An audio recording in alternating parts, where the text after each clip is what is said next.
ब्रह्मा जी के द्वारा निर्मित है नैमिषारण्य। ब्रह्मा जी ने ऋषियों की प्रार्थना पर वह स्थान बताया है जहां यज्ञ हो सके, जहां पर ज्ञान यज्ञ हो सके, जहां पर मन स्थिर हो सके, जहां मन लग सके। मनोमय चक्र को छोड़ा है। वही मनोमय चक्र इस स्थान पर आकर के गिरा, एक शिला से टकरा करके उसकी निमि टूटी, तो इसलिए उस स्थान का नाम नैमिषारण्य पड़ा।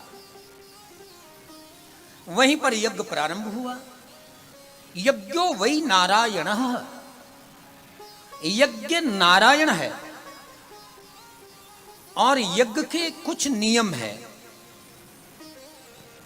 4 नियम तो विशेष हैं।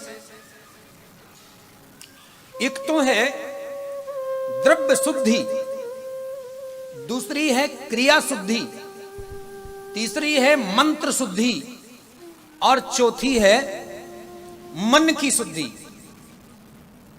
तो ध्यान देना, द्रव्य शुद्धि माने आप यज्ञ में जो धन लगा रहे हो वो शुद्ध होना चाहिए,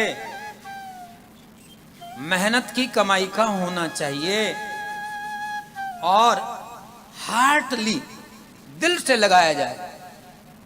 आपसे कहना ना पड़े कि ऐसा करो, देखो एक रसीद आप भी कटवाओ, ऐसा कहना ना पड़े।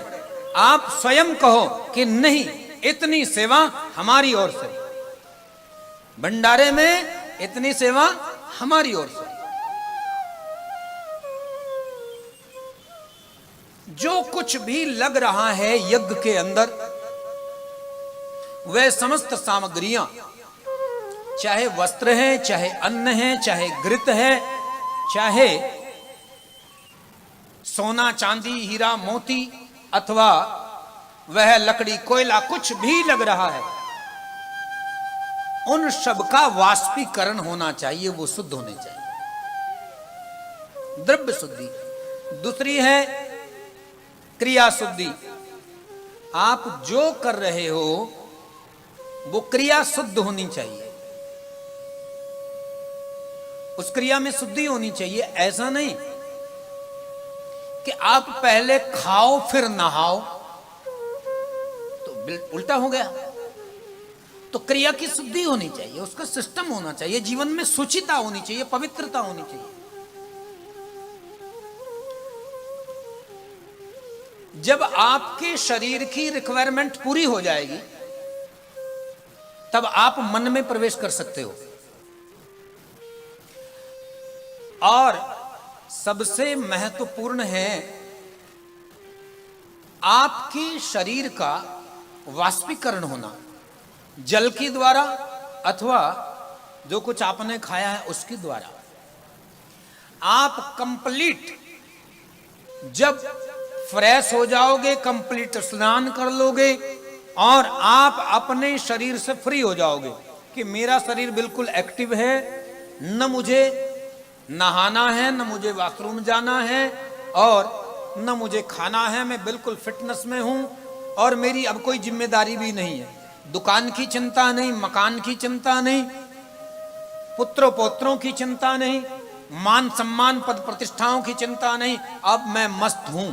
शरीर का अब कोई ध्यान नहीं, शरीर से संबंध रखने वाली वस्तुओं का ध्यान नहीं, शरीर से संबंध रखने वाले संबंधों का ध्यान नहीं, अर्थात वो सब, उनसे जब आप बेफिक्र हो जाते हैं, वो सारी जिम्मेदारियां पूरी हो जाती हैं, तो फिर आप मन में प्रवेश कर पाओगे।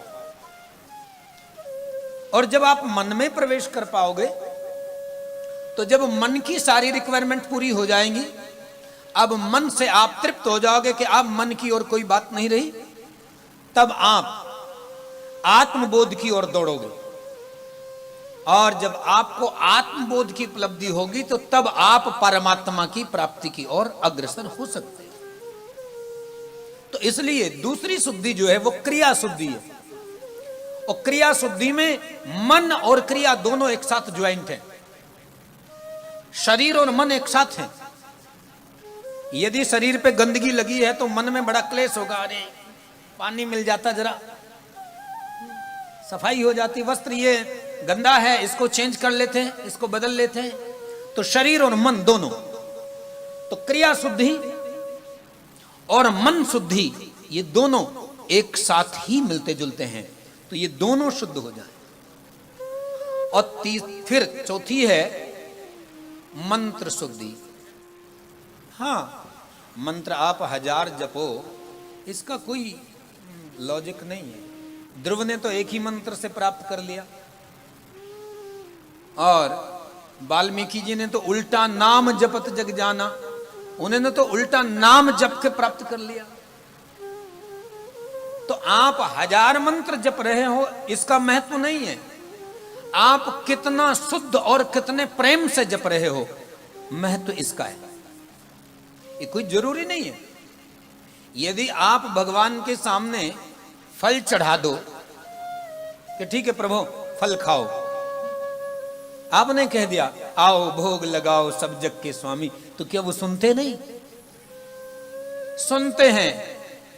आप कुछ बोलो भी ना तो भी सुनते हैं। हाथ उठते हैं लेकिन दुआ कुछ नहीं, होठ हिलते हैं लेकिन कहा कुछ नहीं।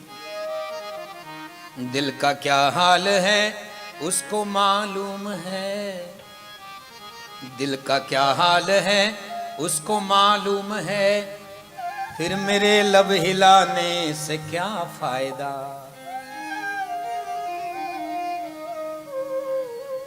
सबका दाता है वो, सबका मालिक है वो, दर बदर आने जाने से क्या फायदा। देने वाले कन्हैया ने सब कुछ दिया, फिर सदाएं लगाने से क्या फायदा। एक ही आस्ताने से अजमन भी है, एक का होके रहने में इज्जत भी है। एक ही आस्ताने पे सर झुक गया, तो दर बदर सर झुकाने से क्या फायदा। एक साधई सब सदै, सब साधई सब जाए। तो एक मंत्र शुद्धि एक भी चलेगी,